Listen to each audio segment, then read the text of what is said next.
नमस्कार मित्रों। आज का जो विषय है वो बीए भाग तृतीय के लिए है, छायावादी काव्य की प्रमुख प्रवृत्तियाँ।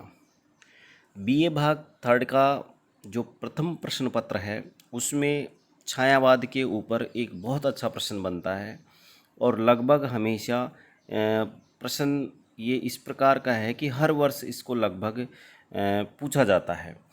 तो छायावादी युग आधुनिक युग के 1918 से और 1938वीं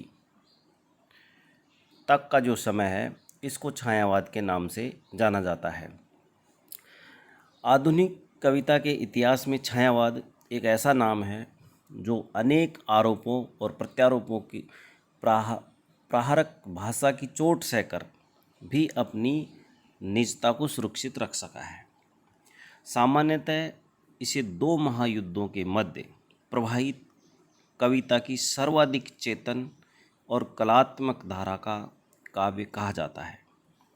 हिंदी साहित्य के इतिहास में द्विवेदी युग, जो कि सन 1900 से 1918 तक माना जाता है, उसकी जो इतिवृत्तात्मकता जो काव्य की थी और गद्याभास था और बहिर्मुख जो स्थूल कविताएं थी, उसकी प्रतिक्रिया के स्वरूप हिंदी साहित्य में छायावाद का एक तरह से उदय हुआ। आचार्य रामचंद्र शुक्ल और अधिकांश विद्वान छायावाद का समय सन 1918 से 1938 तक स्वीकार करते हैं।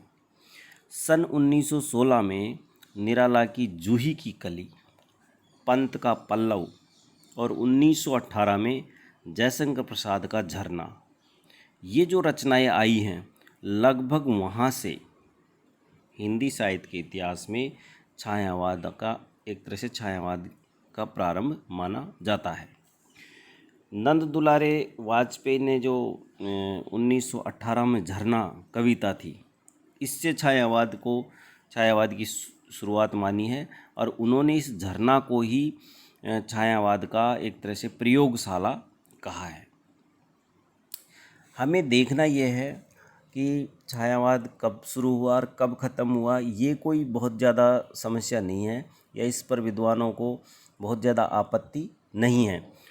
देखने का विषय यह है कि छायावाद आखिर है क्या, छायावाद हिंदी साहित्य के इतिहास में कैसे आया और जो उस समय का जो काव्य था उसको छायावाद क्यों कहा गया, ये देखने का विषय है। तो हम देखते हैं एक एक बिंदु करके। तो हम देखते हैं सबसे पहले कि छाया से तात्पर्य क्या है। तो जो छाया है इसका कोशगत अर्थ होता है परछाई, प्रतिबिंब और प्रकाश का एक तरह से अनुहार, और इसको है जो अंधकार या एक प्रकार से भूत प्रेत का जो प्रभाव होता है उसको भी इस छाया के अर्थ में लिया जाता है।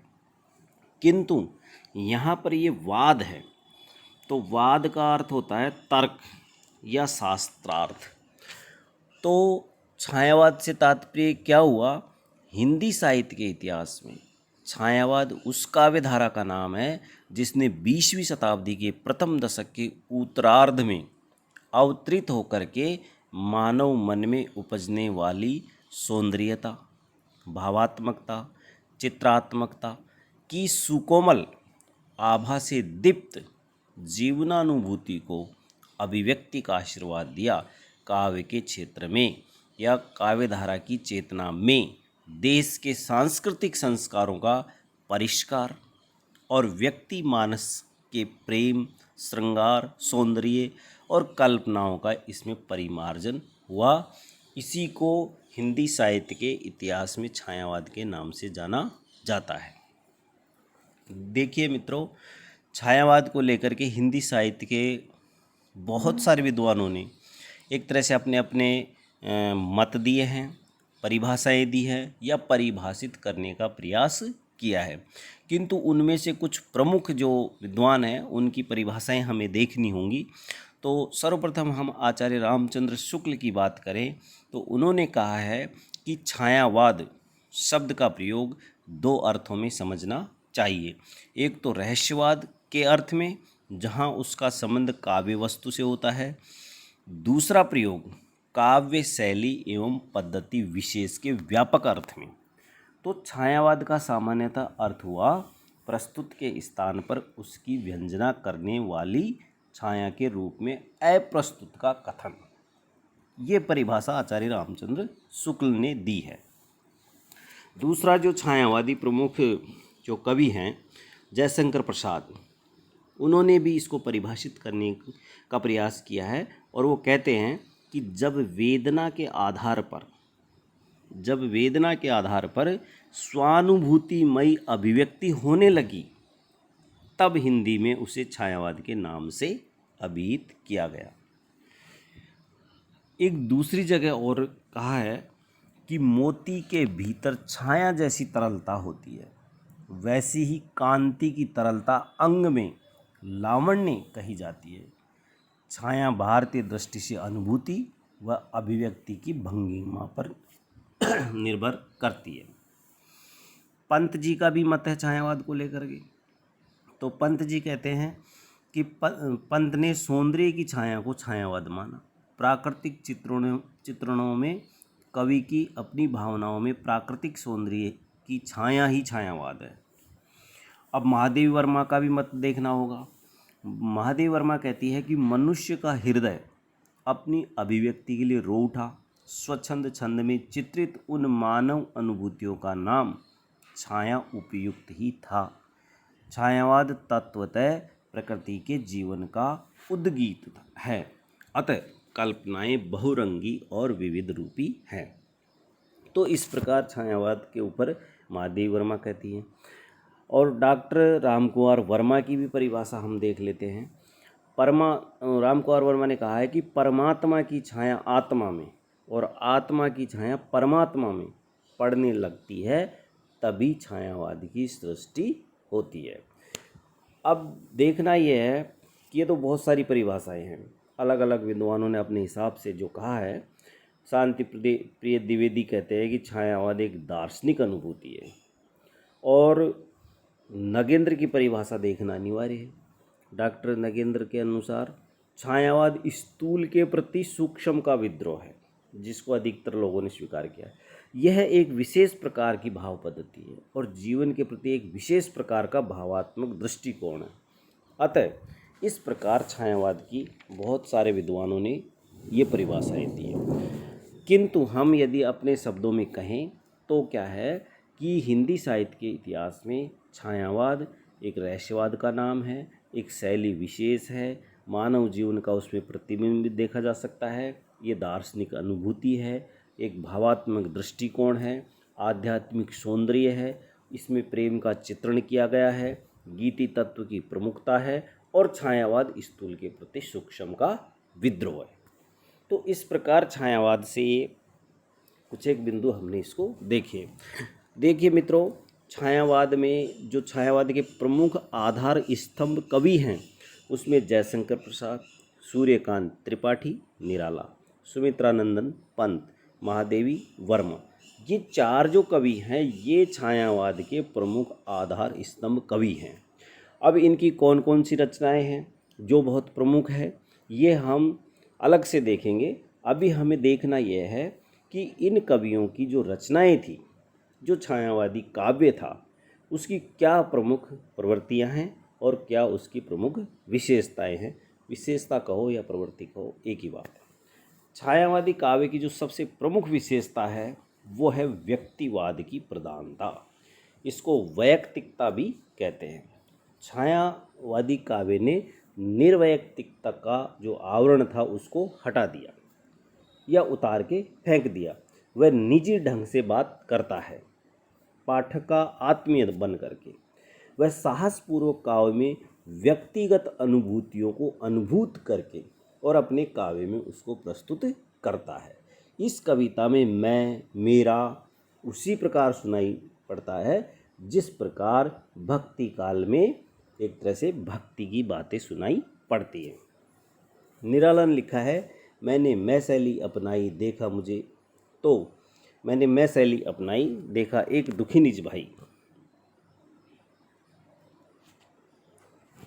तो ये छायावाद की जो पहली विशेषता है वो ये है व्यक्तिवाद की प्रधानता। इसमें सर्वप्रथम जो विशेषता है वो व्यक्तिवाद की प्रधानता ही है। इसका महादेव वर्मा का एक उदाहरण है, मैं नीर भरी दुख की बदली, परिचय इतना इतिहास यही, उमड़ी कल थी मिट आज चली। निराला का है, मैंने मैं शैली अपनाई, देखा एक दुखी निज भाई, दुख की छाया पड़ी हृदय में, झट उमड़ वेदना आई। ये व्यक्तिवाद की प्रधानता के उदाहरण हैं। दूसरी जो प्रमुख विशेषता है छायावाद की या प्रमुख प्रवृत्ति है वो है प्रकृति का मानवीकरण।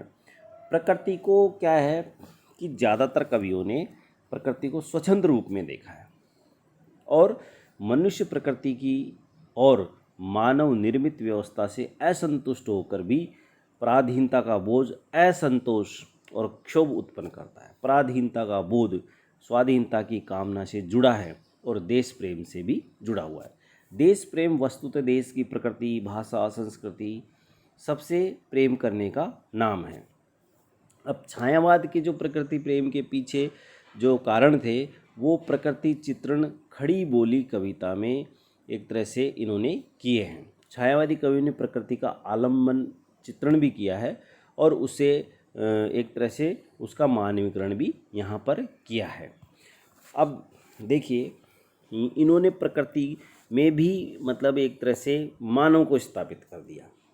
उसका एक उदाहरण है निराला का, दिव्य सावसान का समय मेघ में आसमान से उतर रही, वह संध्या सुंदरी परी सी धीरे धीरे धीरे। ये इसका उदाहरण है। छायावाद की जो अगली प्रवृत्ति है या विशेषता है वो है नारी के प्रति पवित्र और पूज्य भावना। छायावाद नारी को दो रूपों में देखता है। एक तो उसका दैहिक रूप जो अनादिकाल से पुरुष को आकृष्ट करता है। इस रूप में छायावाद ने नारी को स्वप्न के समान और देवी बना दिया है जो पूरी तरह पहचान में नहीं आती है। दूसरा रूप नारी का लौकिक है जिसे छायावाद बंधन मुक्त करना चाहता है। निसंदेह छायावाद ने नारी को मानवीय सहृदयता के साथ अंकित किया है। प्रसिद्ध की वो क्या नाम से पंत की एक प्रसिद्ध रचना है, वो कविता है, पंक्ति है, देवी माँ सहचरी प्राण। प्रसाद ने नारी को आदर्श रूप में देखा है और रागात्मक वृत्ति की प्रतीक बनाया है। मनुष्य को मंगल और श्रेय के पथ पर ले जाने वाली नारी उन्होंने बताया है। निराला ने नारी की यथार्थ स्थिति को काफ़ी पहचान कर और उसको चित्रित किया है और वो विधवा को इष्ट देव के मंदिर की पूजा सी कहते हैं। इसके अलावा इलाहाबाद के पथ पर पत्थर तोड़ती हुई मजदूरिनी का चित्र उन्होंने खींचा है। तो इस प्रकार से ये छायावाद की नारी के प्रति पवित्र भावना रही है, पूज्य भावना रही है। इसका एक उदाहरण है जयशंकर प्रसाद का है और कामायनी से ये लिया गया है। नारी तुम केवल श्रद्धा हो, नारी तुम केवल श्रद्धा हो, विश्वास रजत नग पगतल में, पीयूष स्रोत्र सी बहा करो जीवन के सुंदर समतल में। तो इस प्रकार ये छायावादी काव्य जो कवि थे उनकी नारी के प्रति ये भावना थी। अगली जो विशेषता है वो है प्रणय भावना।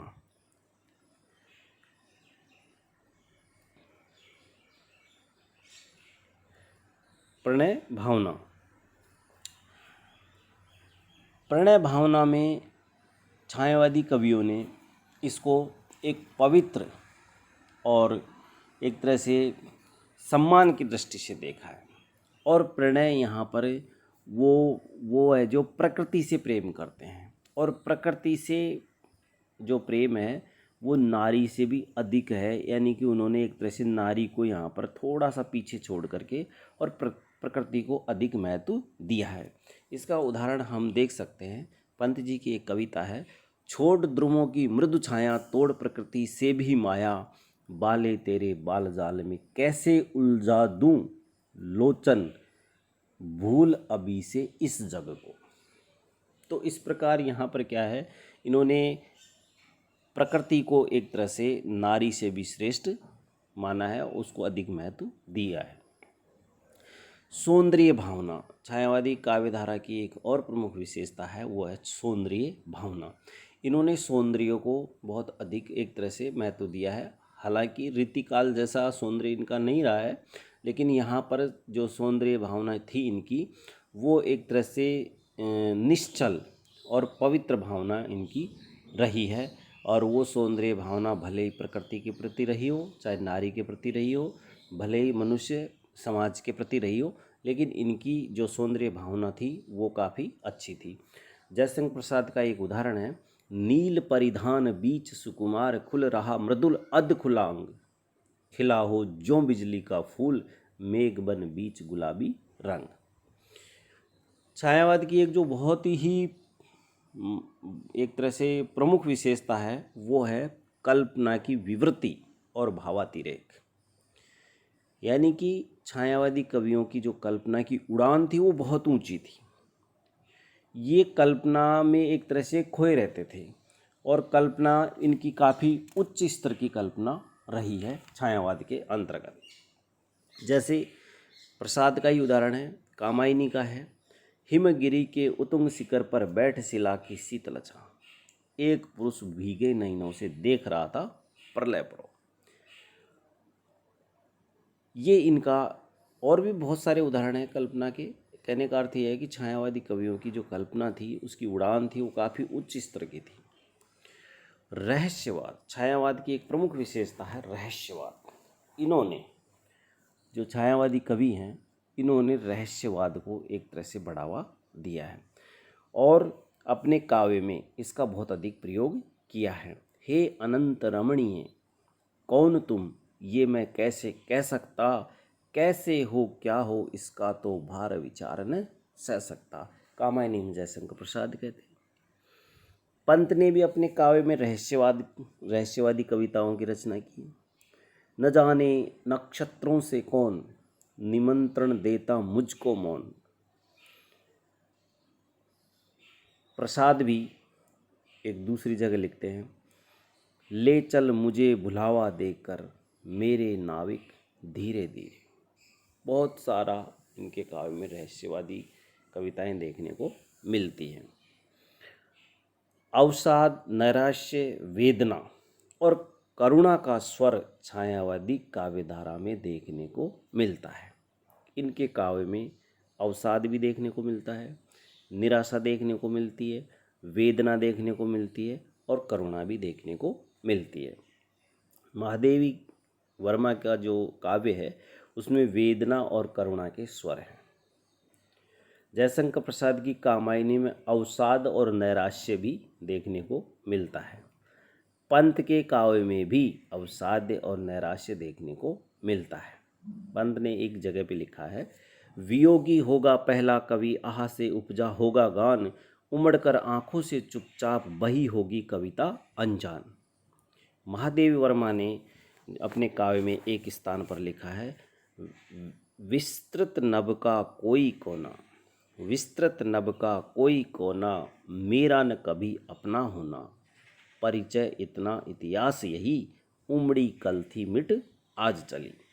जीवन संघर्षों में मिलने वाली पराजयों से, विक्षुब्ध और वैयक्तिक असफलताओं से निराश होकर के छायावादी कवियों ने पलायन वृत्ति को प्रश्रय दिया है। एक प्रकार से पलायनवाद इनके काव्य में देखने को मिलता है।